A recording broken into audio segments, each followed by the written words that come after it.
Eating clean and going green makes sense, but the question is what to drink. So we've come into Corney & Barrow Wine Merchants to talk to head buyer Rebecca Palmer and to taste some wines. So veganism is a bit of a hot topic right now. It is, isn't it? It seems like the whole world is going vegan. There's vegan sausage rolls, vegan fish and chips, vegan burgers. And I think that's partly because it's being driven by a lot of things, not just ethics, but also concerns about health and sustainability. Research now suggests that avoiding meat and dairy is one of the biggest ways you can reduce your environmental impact, for example. So, Susie, what does the vegan diet mean to you? Well, I mean plant-based, so no meat, no fish, no eggs, no dairy, no honey. But we talked to the Vegan Society about this, and they said it's hard to be perfect. You know, we live in a non-vegan world. So essentially it's just trying to reduce the suffering of animals. So what about the wines then? I mean, we're getting asked more and more about vegan wines by our customers. You know, tell us a little bit about that. Well, a bit like vegetarian, as a starting point, no animal-derived clarifying agents. So when you're trying to clarify your wine, you can't be using things like isinglass, which is from fish, or gelatin derived from animals. And in the case of vegans, obviously no casein, which is milk-derived, or albumin, egg-derived. But there are vegan alternatives. And there are also bigger questions. So if you like biodynamics, for example, animals are an integral part of the biodynamic farming system.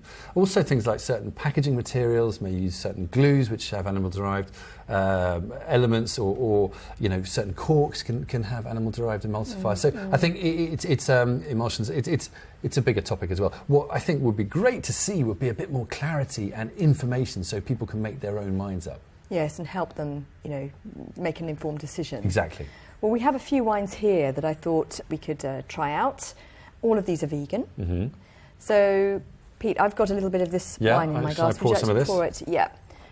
Bit of an unusual varietal and slightly off-dry, which I thought would be quite interesting in terms of, you know, vegan cooking, etc. Comes from Hungary, and well, taste it. So this is ferment. This is grape ferment, variety. great. Yeah. And usually it's quite dry, isn't it? But actually, this one's lovely and sort of succulent and round. It's got a little bit of residual sugar. And interestingly, I mean, when we were doing the vegan diet, well, first of all, you've kind of got to embrace it wholeheartely and restock your fridge and pantry, because you really need exactly the right ingredients. But what we found was we used a lot of coconut milk and spice, so sort of nice, mild Asian-style curries, which really suit a wine with a little bit of sugar. So whether that's a Riesling or, in this case, very unusual, you know, a ferment. So the honey comes from the glass.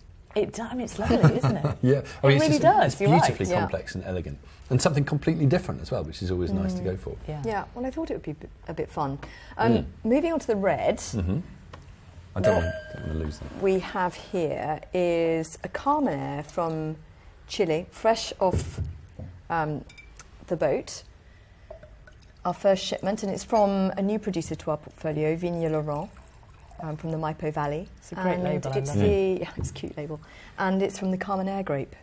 And again, you know, you're looking at something that works well with spice. So Carmenere tends, with its kind of roasted pepper character, its own kind of leafy spice, works really well with some forms of any form, you know, kind of curry, whether it's a meat one or, in this case, it would be maybe sweet potato or mushroom, anything with that kind of spice and earthiness as well. That's a bit chunkier in terms of a flavour, if you like. And it's got quite a smokiness to it, hasn't it, that wine? And I think that sometimes when you think about wines for the vegan diet, you might think, well, lighter, you know, just sort of elegant whites and whatnot. But actually there's a lot of dishes which are really hearty and full of flavour and really cry out for a heartwarming red like this one, don't they? Absolutely. I mean, if you've got some harissa, you've got maybe tomato, all that kind of thing that just suits this style of wine brilliantly. Yes, because you probably wouldn't think that, would you? You'd probably think that vegan food would be a little, you know, less deep and rich, but I think there's an umami character about this wine that definitely, you know, could help. And can match with that lovely umaminess if you're slow cooking tomatoes, or you've got lovely mushrooms. You know, some wonderfully rich dishes as part of the vegan diet, and that would go brilliantly.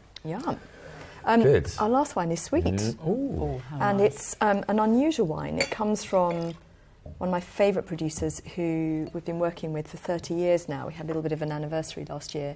And they are down in southwest France, and they're using really old heritage varieties. And the style is called Pacharinck de Vicbiel. I don't want anybody to have to pronounce that. but lovely old varieties and beautiful acidity that comes from being near the Pyrenees Mountains.